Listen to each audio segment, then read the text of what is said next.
Hello everyone. Tonight I have a really fun topic for you. How you can become a Mathematikoi. We're going to discuss hymnals and more, and plus we are going to have our first musical contribution. Just a little sample, but I really like it. So, meritocracy. An acousmatikoi may earn mathematikoi status through art and various other means if they contribute to the fundamental well-being, cohesion, culture, formation, and development of our community.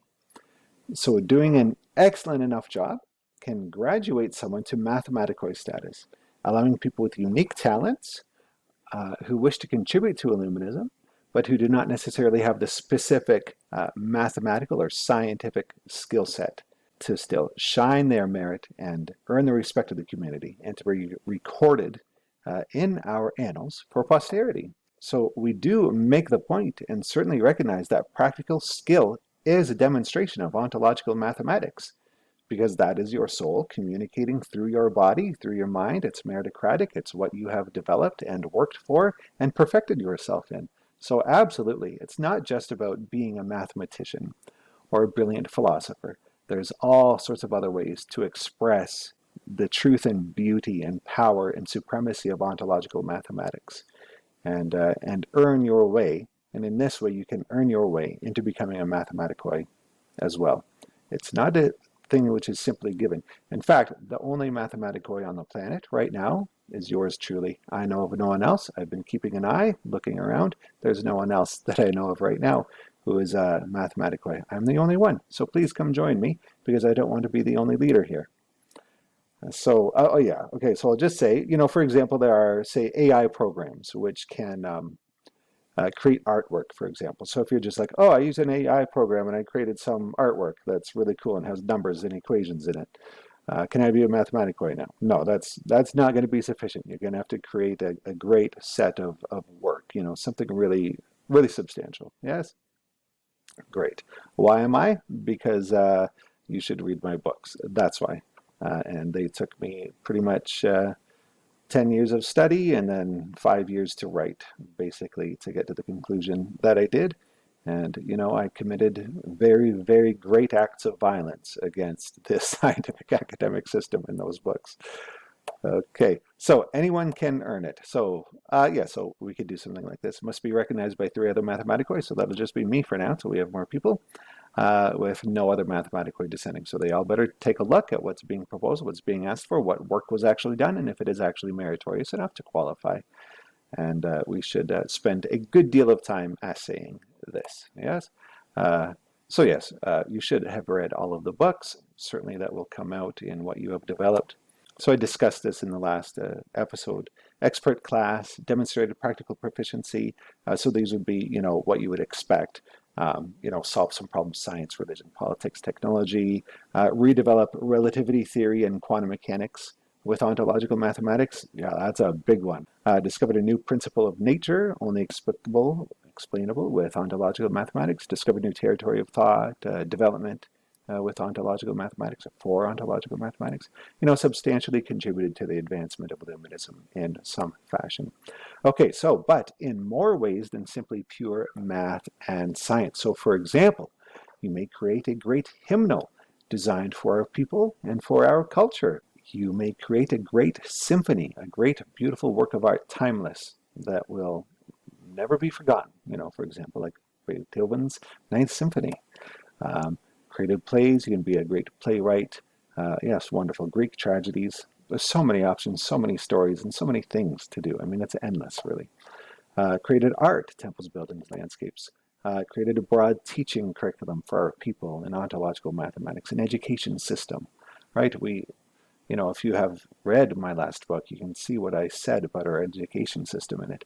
Our education system has been indicted, and it is done. It needs to be burned to the ground and no longer exist. We need something completely new and completely different than whatever it is we've been doing. Create a codex, set of laws, way of life. Create a system of mythology and legend. I discussed that more in my last video. Here's a practical one. What if you're a computer coding geek? Create a software code architecture system. I mean, is that something we might need in the future? I mean, it depends. Right now, there's pretty secure operating systems out there. If we move to a new planet, via the mental domain. If there's a great cataclysm on this one and we have to rebuild, yeah, this is something we're going to need to do probably. We're probably going to need an operating system, right? Something like obviously with the way that the world is structured now with capitalism, certainly the operating systems, the commercial ones out there have certainly been through their paces. And they have evolved to be extremely secure. I mean, probably right now, I mean, whether you like it or not, Windows is probably the most secure operating system currently available, just for all of the attacks it is, suffered. In any case, who cares about that? Computer geek stuff. Create a sporting games or event. That would be wonderful, right? A new sort of Olympiad. Yes, wonderful. Of course we want that. Of course we want to see the expression of ontological mathematics expressed through our bodies and through our minds and souls and through our form and through our physical prowess, all that, all these different areas of what it constitutes, what it means to be a human and all of our passions and things we love to do. Yeah. So let's take the example, though, of a hymn. So somebody sent me this example. It's quite short, but I really like it. Now, it begins with a computerized, digitized voice, and it sounds a little bit funny. Threw me off at first. So don't worry about that. I'll play it a few times, and then you'll see how it totally fits with it, and it totally sounds great. And this is only 25 seconds, but you could imagine this being developed into something really quite nice. All right, so let's have a listen. Unites us all as one.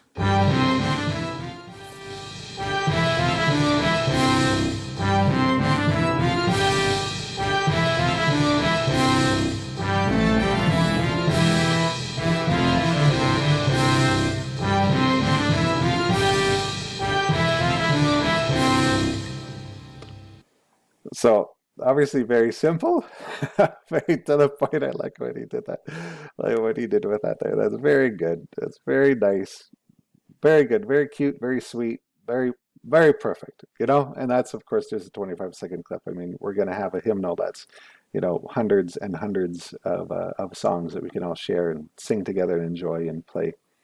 Let's listen to it again. The music of the spheres unites us all as one.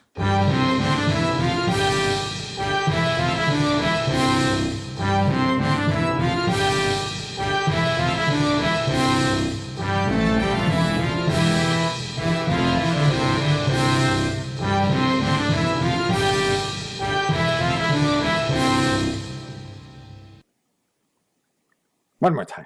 The music of the spheres unites us all as one.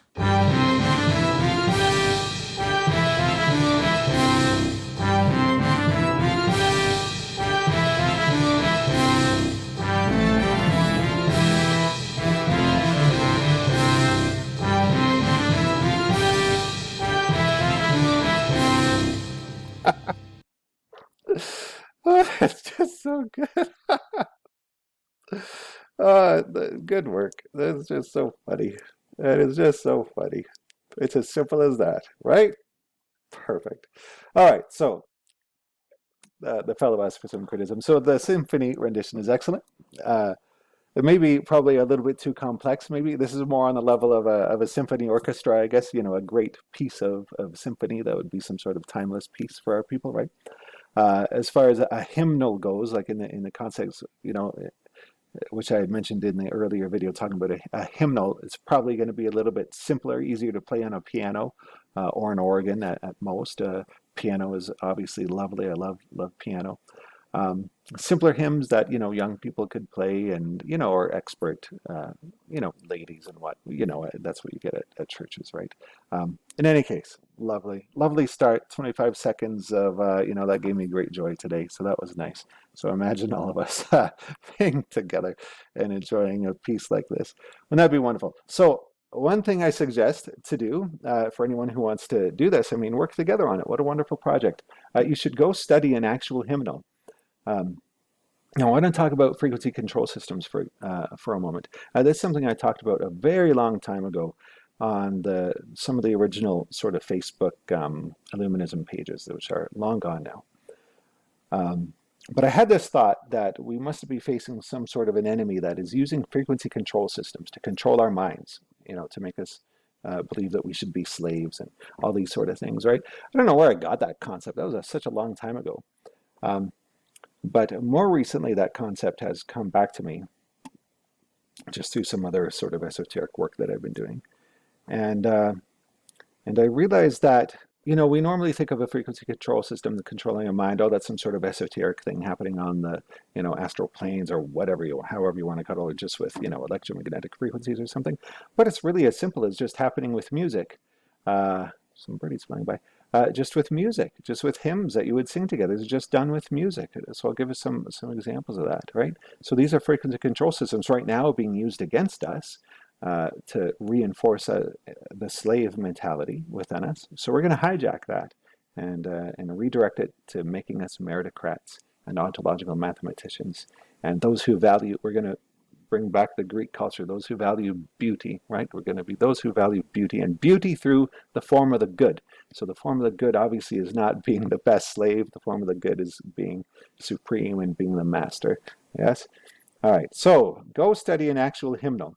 They have hundreds of pages, maybe even thousands of hymns in them. I'm not sure. There's quite a few, right? And you can probably get one from your local church for free. They'll probably give you one. I encourage you, stay and listen to the singing. Go ahead and stay. Now, stay and appreciate it for what it is, for what it does, what it's doing, what it accomplishes, and even what the words mean and what the songs mean. Now, are you strong enough to do that? Are you brave enough to do that, right? Just because you're doing that doesn't mean you're going to be a Christian or that you're going to join their church or anything like that. Generally, they don't care who comes and sits in. But just if you want to study how this process works, because let's face it, it works and it captures billions of people to regularly every Sunday go through this process and procedure, right, of singing together. Now, for example, let's take this hymn, number 123, from a Mormon hymnal. So what is it about? Let's look at what this song is about. Oh, may my soul commune with thee and find thy holy peace. From worldly care and pain of fear, please bring me sweet release. Oh, bless me when I worship thee, to keep my heart in tune, that I may hear thy still small voice, and Lord, with thee commune. Enfold me in thy quiet hour, and gently guide my mind to seek thy will, to know thy ways, and thy sweet spirit find. Lord, grant me thy abiding love, and make my turmoil cease. Oh, may my soul commune with thee, and find thy holy peace. So do you know what this song is about? Do you see what they're singing about? Almost all hymns and the entire hymnal are about what this song is about. Now, do you see what it's about? It's about the loss of bicameralism, and it's about the longing to have it back. Now, of course, we all have that longing to have it back, and that is part of what gnosis is having that communion back. But you see how it's being structured here, is it's saying you can have it back by being a slave, right? It's that slave mentality. It's reinforcing the sort of slave mentality. It's not suggesting to have it back or to win it back through meritocracy, through merit, through transforming yourself into God, right? It's not doing that. So that's what we're going to do. So you see there's subtle psychology going on here, right? So, I mean, these songs, for example, are hundreds of years old. And if you look in a hymnal, at least the one that I have, the books span creation, their creation dates over many hundreds of years, going back to like the 1600s, some of them. They're quite old. And you can see that there's, many meanings in them.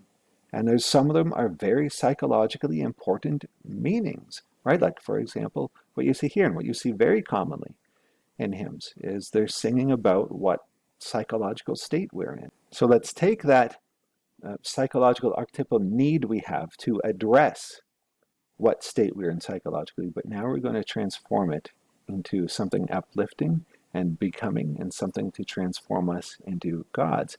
And obviously you're not going to sing that directly, right? Like this doesn't sing directly, oh, we're so sad we lost our bicameral mind. No, they're talking, right, in other words that lay people will, basically be able to understand. Yeah. So that's kind of the work that you have to do. So whoever can do that, I mean, yeah, that's going to be much greater work than I've done in my books, for example. So I have a couple more examples of songs just to listen to, just for fun, just to enjoy the melody. That's all, right? I'm not saying that you have to love a Christian song or love the words mean. It's just appreciating the music and appreciating what it's doing to bring people together because it seems to really work. They seem to have a system that really works. And I think it would work for us too. So the examples are down in the description. So for example, a lot of people know this song, Near My God to Thee. It's a very nice song. If you listen to it, listen to the YouTube link. Here's just the lyrics. But for example, look at this song. Dates back to 1792. And it's just a very nice song. So we can create nice songs like this, but for us, instead of being about, the whole slave mentality thing and the need to worship your master, right? This is going to be about worshiping, becoming the master, so to speak, worshiping, becoming the autonomous leader of your own life, right? Becoming God, right?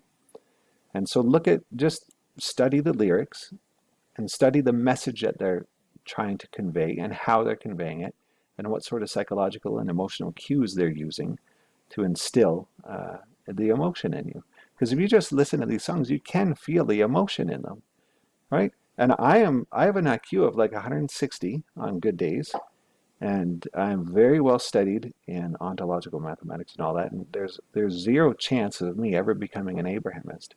But I still listen to this music, right? Not that I regularly do, but I just mean for the sake of here, can listen to it and just find it absolutely beautiful. This song, How Gentle God's Commands, 1702. They're just nice songs. So they just sort of give an example, right? That's all. Okay, so one thing you find commonly in these songs is references to being lost in the wilderness, the need for comfort. And, of course, that's the state of mind, obviously, of a slave. They're, feeling lost. They're not in their home anymore. They require comfort. They require guidance from their Lord, and they require reassurance that things will work out for them well in the end. That's all understandable. We all seem to be able to relate to that to some extent, it seems, because it seems to work. I mean, gosh, it captures the vast majority of the planet.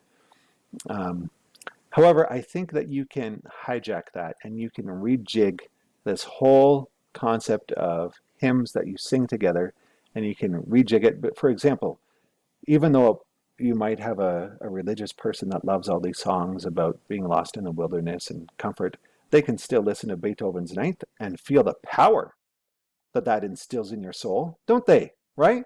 So there's still that element inside all of us. It's hidden by the society we've lived in for the last 2,000 years.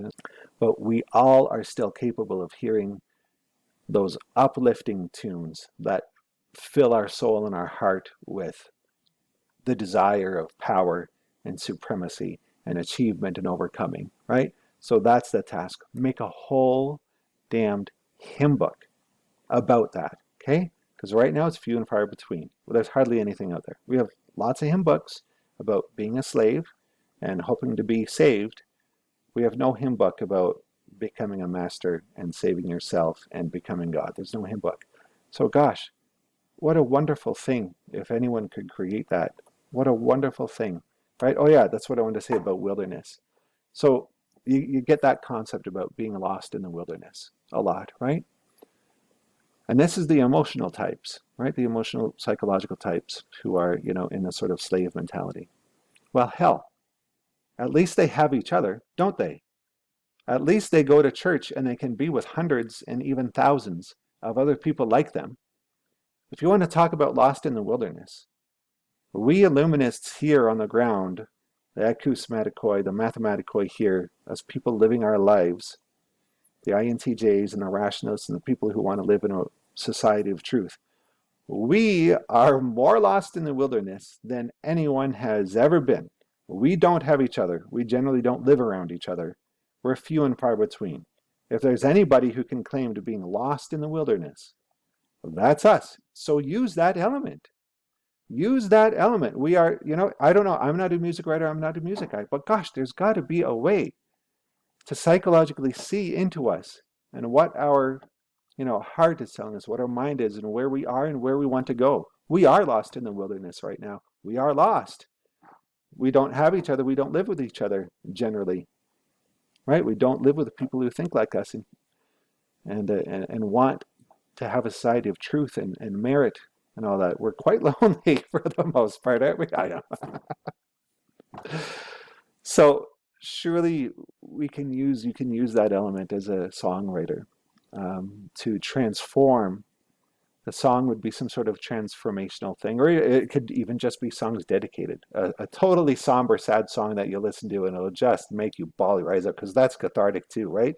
To just bawl your eyes out and cry about the state you find yourself and the world in. That's a good song. They don't all have to be ending in total supremacy and awesomeness. There can be some songs that just freaking make you cry because that's good for you and it's cathartic.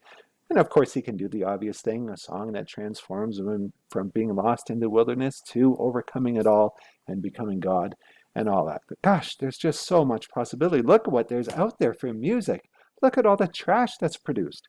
Somebody, you will be, you will advance to the pantheon of Hyperboreans if you're able to. This is just one example. There's so many other examples that you can do, right? There's so much for people to do here, right?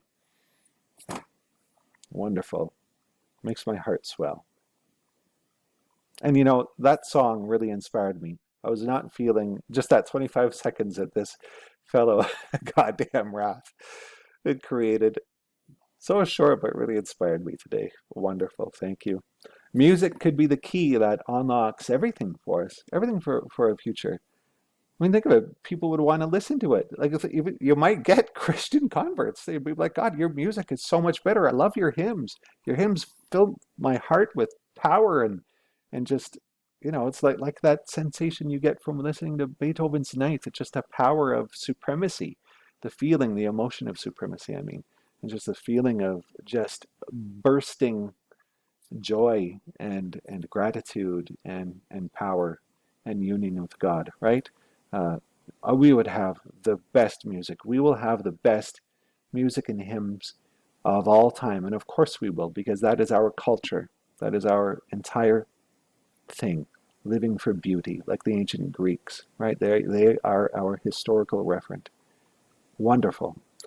You can do all sorts of things. You can put mathematical encoding in it, in the notes and tunes, however it is you do that. You know, so many variations on themes of motion, so much to develop, as I've been discussing. Uh, you know, what's helpful about it? What's helpful about hymns? What are they doing every Sunday when they go to church and they sing these hymns? They're reinforcing through repetition.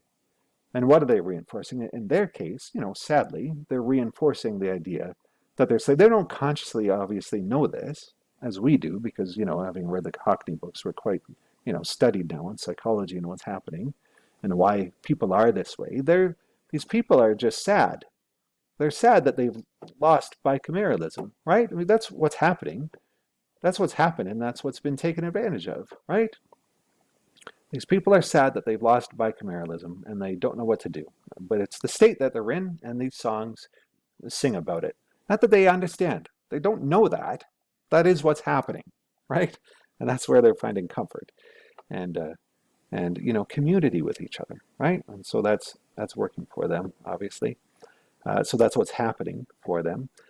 Reinforcement through repetition, and of course engagement of multiple sense organs. You're engaging your voice, engaging your listening, engaging your eyes in reading, and you're engaging your mind, generally reading along and you know, to some nominal extent at least, thinking about what the hymns are saying as you sing them, right?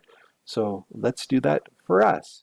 And we're going to transform this whole scheme from singing about how we want bicameralism back and thinking that the only way to do that is to be a slave, because that is what the relationship originally was master-slave, right? So, I mean, can you really blame these people? They don't know what they're doing. They don't have 160 IQ, right? They're singing about how sad they are that they've lost bicameralism and they really want it back. And they say, well, I'll be a slave again because that's how it was before and life seemed better that way. You know, it's ingrained archetypally, subconsciously, right? So let's help that process along and help it to go where it was supposed to go, yes? We're going to create our take on that, which is, you know, obviously the true take where we're supposed to go. We're all supposed to become gods. Reunite with that voice at a much higher level, at a conscious level in gnosis as we become gods ourselves. Yes? So reinforcement and learning through repetition and engagement of multiple sense and mental organs. That's what's going on. That's what we're going to do. Okay, wonderful. Good. I hope you enjoyed that. I can't wait for more music. That's going to be so awesome. I couldn't wait. Could you imagine if we had a place to live to make beautiful landscapes, beautiful temples and buildings? You know, who can do that? Who's a building designer, a builder, or something like that? Could you imagine? Who's a landscaper? Who could create the most beautiful landscapes that are just exquisite, right? Teacher, right? Laws. A system of education. Gosh, isn't it inspirational? It's lovely, right? It's just lovely. So let's finish with this once more, since it's so lovely. The music of the spheres unites us all as one.